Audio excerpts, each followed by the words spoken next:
నమస్తే అండి, welcome back to my channel. ఈ రోజు అయితే ఒక బార్డర్ ఎంబ్రాయిడరీ డిజైన్ అయితే వేస్తున్నానండి. ఈ డిజైన్ అయితే చాలా ట్రెండింగ్ అనమాట. ఫుల్ మగ్గం వర్క్ అయితే వచ్చేస్తుంది.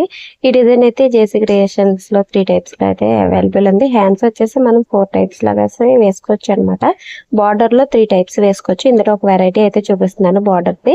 నెక్స్ట్ వీడియోలో వచ్చేసి ఇంకొక బార్డర్ తో చూపిస్తాను. అలాగే బార్డర్ లేకుండా కూడా ఫుల్ హ్యాండ్ కూడా హెవీ వర్క్ ఈ మధ్య వచ్చింది అనమాట. ఈ డిజైన్ ఏమో వచ్చేసి స్క్రీన్ మీద ఇచ్చేస్తాను, చూసేయండి. 4355. అలాగే ఇంకొక డిజైన్ ఉంటుంది. ఇంకా న్యూగా వచ్చిన డిజైన్ ఏమో వచ్చేసి 5056 అనమాట. చాలా అంటే చాలా బాగుంటుంది అనమాట. ఇక్కడ ఫస్ట్ అయితే నేను క్లాత్ ఎక్స్ట్రా క్లాత్ అనేది జాయిన్ చేసేసుకుని ఫ్రేమ్ కి అయితే క్లాత్ ఫిట్ చేసేసుకున్నానండి.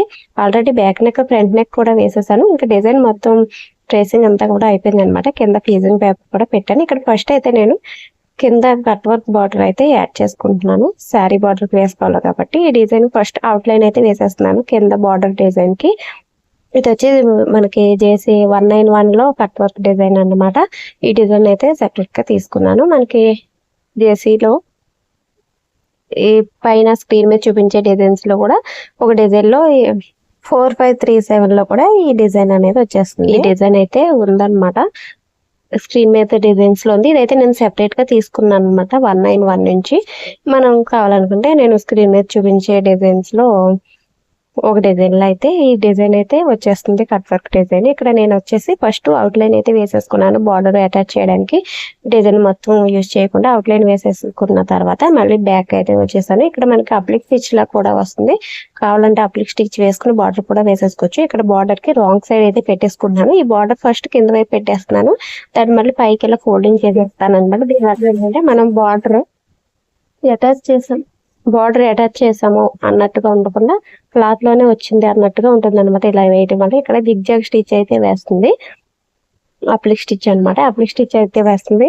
లేదంటే మనం అవుట్ లైన్ కూడా వేసేసుకుని బార్డర్ పైకి అయితే పెట్టేసుకోవచ్చు. ఇక్కడ నేను అప్లిక్ స్టిచ్ అయితే వేసేస్తుంది. స్ట్రాంగ్ గా అయితే ఉంటుంది. ఇలా బార్డర్ అటాచ్ చేసేటప్పుడు చాలా జాగ్రత్తగా వేయాలని బార్డర్ అనేది స్ట్రైట్ గా వచ్చేలా వేసుకోవాలి. బిగినర్స్ అయితే కనుక స్ట్రైట్ గా వచ్చేలాగా ఒక లైన్ అయితే తీసేసుకోండి. ఇంకా మనకి already out line first out line వేస్తుంది కాబట్టి అవుట్ లైన్ మనకి పెట్టేసుకుని దాన్ని బట్టి బార్డర్ అనేది అటాచ్ చేసేసుకుంటే సరిపోతుంది. ఇలా బార్డర్ డిజైన్స్ వేసేటప్పుడు టైం అనేది ఎక్కువ తీసుకుంటుంది అనమాట. కొంచెం జాగ్రత్తగా చేయాలి. అలాగే మన హ్యాండ్స్ కూడా నీడిల్ దగ్గర పడకుండా జాగ్రత్తగా అయితే చూసుకోవాలి. ఇక్కడ అప్లిక్ స్టిచ్ వేసేసిన తర్వాత నేను బార్డర్ అనేది పైకి పెట్టేశాను. పైకి పెట్టేసి డిజైన్ అనేది కంటిన్యూ చేసేస్తున్నాను. ఇక్కడ మళ్ళీ మనకి పైన థిక్ స్టిచ్ అయితే వస్తుంది అనమాట. థిక్ స్టిచ్ వేసేస్తే డిజైన్ అనేది కంటిన్యూగా వచ్చేస్తుంది. ఇక్కడ బార్డర్ అనేది ముడతలు రాకుండా మనం హ్యాండ్స్ తో అయితే పెట్టుకోవాలి. ఫస్ట్ అయితే క్లాత్ కి బార్డర్ జాయిన్ చేసిన తర్వాత ఫ్రేమ్ ఫిట్టింగ్ చేసి వేస్తూ ఉంటారు. అలా ఏంటంటే ఒక్కొక్కసారి డిజైన్ పైకి కిందకి అవడం, బార్డర్ స్ట్రైట్ గా లేకపోవడం అయితే జరుగుతుంది అనమాట. ఇలా మనం ఫ్రేమ్ మీద క్లాత్ అనేది మనం హ్యాండ్స్ తో పెట్టుకుంటే నీట్ గా అయితే ఉంటుంది. లెవెల్ అనేది కరెక్ట్ గా వస్తుంది అనమాట. ముందే మనం బార్డర్ జాయిన్ చేసుకుంటే అంత నీట్ గా అయితే రాదు. ఇక్కడ బార్డర్ అనేది ఎక్కడ ముడతలు లేకుండా అయితే చూసుకోవాలండి. మన హ్యాండ్స్ తో జాగ్రత్తగా చూసుకోవాలి. అలాగే మన హ్యాండ్స్ కూడా జాగ్రత్తగా చూసుకోవాలి. కొంచెం టైం పైకి అయినా కానీ కస్టమర్ కి ఫినిషింగ్ నచ్చిందంటే కనుక మనం ఆ కస్టమర్ అంతా మర్చిపోతాము. చాలా టైం అయితే తీసుకుంటుంది. కొంచెం జాగ్రత్తగా చేయాలి. కస్టమర్ రిటేషన్ అనేది మనకి ఇంపార్టెంట్ కదా. అందుకని చాలా జాగ్రత్తగా నీట్ గా అయితే చేయాల్సి అయితే ఉంటుంది. ఒక్కసారి ఫినిషింగ్ ఇచ్చామంటే కనుక కస్టమర్స్ మళ్ళీ వస్తారండి. ఈ కస్టమర్ కి నేను ఈ డిజైన్ వేసాను అనమాట. ఈ డిజైన్ వేసిన తర్వాత వాళ్ళు మళ్ళీ ఇదే డిజైన్ మళ్ళీ వేయమని ఆర్డర్ అయితే ఇచ్చారు. అంత బాగా నచ్చింది అనమాట ఈ డిజైన్ వీళ్ళకి. అయితే నేను ఇదే డిజైన్ వేసినప్పుడు హ్యాండ్స్ అనేది బార్డర్ దగ్గర కొంచెం వేరే డిజైన్ అయితే వేసాను అనమాట. చెప్పాను కదా, ఇది 4355 డిజైన్ అనమాట. ఇంకొకటి 4537 ఉందండి. తర్వాత 5056 కూడా ఉంది. 3 టైప్స్ కూడా వేసాను. మనం సింపుల్ గా కావాలంటే నెక్ కి ఎలాగైతే వస్తుందో అలా కూడా బార్డర్ అయితే కూడా వేసేసుకోవచ్చు అనమాట. ఇక్కడైతే ఒక బార్డర్ వేసేసాను కదా, మళ్ళీ ఈ బార్డర్ అనేది 2 హ్యాండ్స్ కూడా సమానంగా రావాలి కదా. అందుకని ఒక సైడ్ కంప్లీట్ అయిపోయిన తర్వాత రెండవ సైడ్ కూడా అదే లెవెల్లో మనకి హెడ్ అనేది ఫ్రేమ్ అనేది ఉంటుంది కాబట్టి రెండవ హ్యాండ్ కూడా సెట్ చేసేస్తున్నాను బార్డర్ అనేది.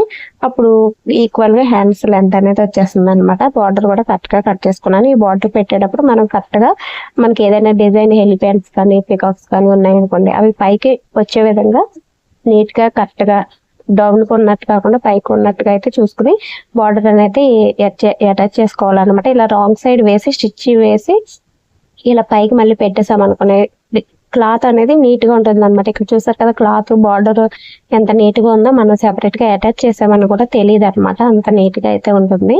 ఇలాగ ఫస్ట్ అవుట్ లైన్ వేసేసి అప్లిక్ స్టిచ్ వేసేసిన తర్వాత పైనుంచి కంటిన్యూగా డిజైన్ అయితే వర్క్ అవుతుంది అనమాట. మనకి అవుట్ లైన్ వేసే వరకు బార్డర్ అనేది పట్టుకుంటే సరిపోతుంది. తర్వాత కింద వైపు కట్ వర్క్ స్టిచ్ చేసేటప్పుడు పట్టుకోవాల్సిన అవసరం ఉండదు అనమాట. మళ్ళీ పైన వైపు డిజైన్ వేసేటప్పుడు అవుట్ లైన్ వేసే వరకు పట్టుకుంటే మనం తర్వాత డిజైన్ అనేది కంటిన్యూ చేసేయచ్చు అనమాట. కొంచెం జాగ్రత్తగా చేసుకోవాలి. బార్డర్ అనేది ముడతలు లేకుండా వేసామంటే కనుక డిజైన్ అనేది చాలా అంటే చాలా బాగుంటుందండి. కట్ వర్క్ వస్తుంది కదా, చాలా నీట్ ఫినిషింగ్ ఉంటుంది, ఫుల్ ఎంబోజింగ్ గా వస్తుంది అనమాట. ఇక్కడ 2 హ్యాండ్స్ కి కూడా బార్డర్ అనేది జాయిన్ చేసేస్తుంది కదా. ఇప్పుడు పైన ఎంబ్రాయిడరీ అయితే స్టిచ్ చేస్తున్నాను అనమాట. పైన ఎంబ్రాయిడరీ వేయడం కోసం నేను షార్ట్ హ్యాండ్ అయితే తీసుకున్నాను అనమాట. ఈ డిజైన్ లోని షార్ట్ హ్యాండ్స్ తీసుకుని మళ్ళీ వర్క్ ఏరియా అనేది చెక్ చేసేసుకున్నాను. మనకి కింద బార్డర్ ఎక్కడ వరకు స్టార్ట్ అయిందో అదే లెవెల్లో వచ్చే విధంగా అయితే డిజైన్ అనేది ట్రేసింగ్ చేసేసుకున్నాను. ట్రేసింగ్ చేసేసుకున్న తర్వాత ఇక్కడ నాకు ఈ బార్డర్ ఎంత వరకు కావాలో అంతవరకు కూడా పెట్టేస్తున్నాను అనమాట. ఇక్కడ నేను బార్డర్ ని ఏమి ఫోల్డింగ్ చేయట్లేదు, ఎందుకంటే ఈ డిజైన్ ఇక్కడ కట్ వర్క్ వస్తుంది కదా, పైన కూడా మనకి కట్ వర్క్ కర్వ్ లైన్ వస్తుంది, అదైతే 3 టైమ్స్ అయితే స్టిచ్ చేస్తుంది అనమాట. అందుకని వన్ సైడ్ ఒకసారి స్టిచ్ చేసేసిన తర్వాత ఎక్స్ట్రా క్లాత్ అనేది కట్ చేసేద్దామని నేను ఇక్కడ బార్డర్ ని పైన వైపు అయితే ఏమి ఫోల్డింగ్ చేయట్లేదు. క్లాత్ నీట్ గా ముడతలు లేకుండా 2 హ్యాండ్స్ తోనూ కూడా నీట్ గా సర్దుకుని వర్క్ అయితే వేస్తున్నాను అనమాట. ఇలా జాగ్రత్తగా చేయాలంటే ముడతలు లేకుండా, అలాగే నీడిల్ దగ్గరికి మన హ్యాండ్ వెళ్లకుండా కేర్ఫుల్ గా అయితే చేయాల్సి ఉంటుంది. ఇక్కడ ఏంటంటే ఈ కర్వ్ లైన్స్ ఉన్నాయి కదా, ఒక 3 కర్వ్స్ వదిలేసి మళ్ళీ అక్కడ నుంచి బ్యాక్ అయితే స్టిచ్ చేస్తుందండి ఈ లైన్. మీరు ఇక్కడ చూసి తెలుసుకోవచ్చు. ఇది మొత్తం ఈ కట్ వర్క్ లైన్ మొత్తం 3 టైమ్స్ అయితే స్టిచ్ చేస్తుంది అనమాట. ఈ 3 టైమ్స్ స్టిచ్ చేయడం వల్ల ఫుల్ ఎంబోజింగ్ గా అయితే వచ్చేస్తుంది. చాలా అంటే చాలా బాగుంటుంది.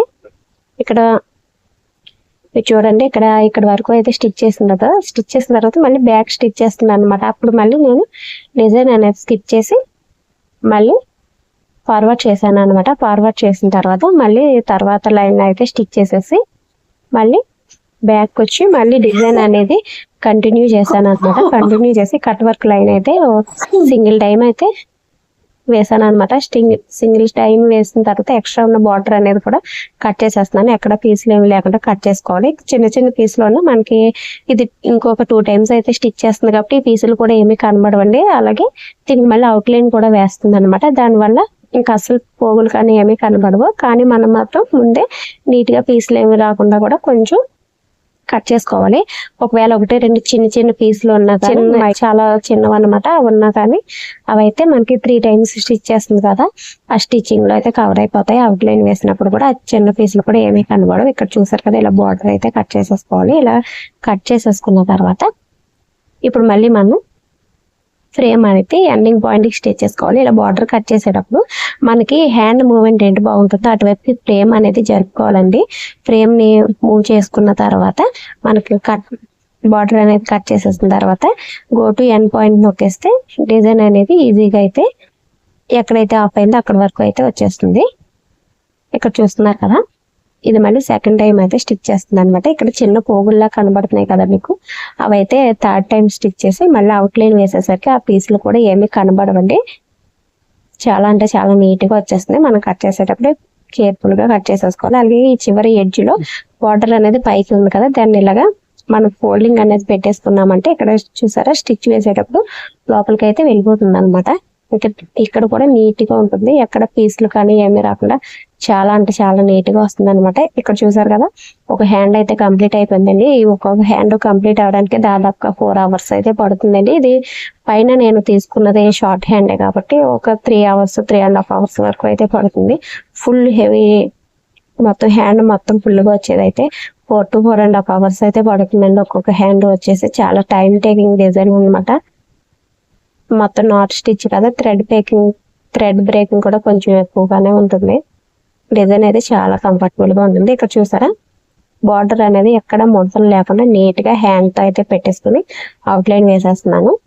పైన అవుట్ లైన్ వేసాను కదా, ఇక్కడ చూసారా కొంచెం వరకే స్టిచ్ చేస్తుంది. మళ్ళీ ఇప్పుడు ఇది బ్యాక్ స్టిచ్ చేస్తుంది అనమాట. ఇక్కడ నుంచి ఒక 3 కర్వ్స్ వదిలేసి స్టిచ్ చేసినప్పుడు మళ్ళీ నేను ఆ డిజైన్ ని కొంచెం స్టిచెస్ అనేవి ముందుకి పెట్టేసుకుని మళ్ళీ ఎక్కడైతే స్టాప్ అయిందో అక్కడ వరకు కూడా మిగిలిన కర్వ్స్ కూడా స్టిచ్ చేస్తున్నాను అనమాట. ఇక్కడ బ్యాక్ చేసుకుని ఇక్కడ ఫార్వర్డ్ అయితే చేసేసుకున్నాను. స్టిచెస్ ముందుకి జరుపుకున్నాను అనమాట. ఒక 1000 స్టిచెస్ ఏమో 1500 స్టిచెస్ వరకు ముందుకైతే జరిపేసుకుని మిగిలిన 3 కర్వ్స్ కూడా స్టిచ్ చేసేసుకోవాలి. ఇలా స్టిచ్ చేసేసుకుంటే మనకి పైన ఎక్స్ట్రా బార్డర్ అనేది కట్ చేసేసుకోవడానికి బాగుంటుంది అనమాట.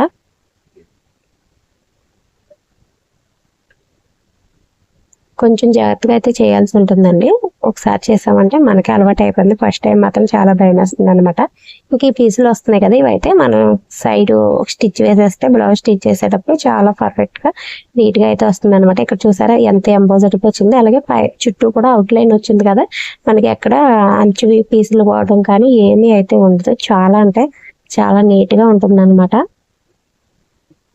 డిజైన్ అయితే చూడడానికి చాలా బాగుంటుందండి. ఇక్కడ చూసారు కదా మొత్తం స్టిచ్ చేసేసిన తర్వాత ఇంకా అది కూడా బార్డర్ అయితే కంప్లీట్ చేసేసాను. ఇది బ్లౌజ్ అనేది వీళ్ళకి అర్జెంట్గా ఇవ్వాలన్నమాట. నైట్ 11 అయితే అయింది. ఇది కంప్లీట్ అయ్యేసరికి ఇంకా ఆ నైటే మా అమ్మాయి నేను కూడా ఇద్దరు స్టోన్స్ అనేవి అతికించేస్తాము. నెక్స్ట్ డే మార్నింగ్ వీళ్ళకి ఇచ్చేసేయాలన్నమాట. ఫంక్షన్ ఉంది వీళ్ళకి. ఈ బ్లౌజ్ నచ్చితే లైక్ చేయండి. ఛానల్ ఫస్ట్ టైం చూస్తున్నట్లయితే సబ్స్క్రైబ్ చేసుకోండి. Thank you for watching.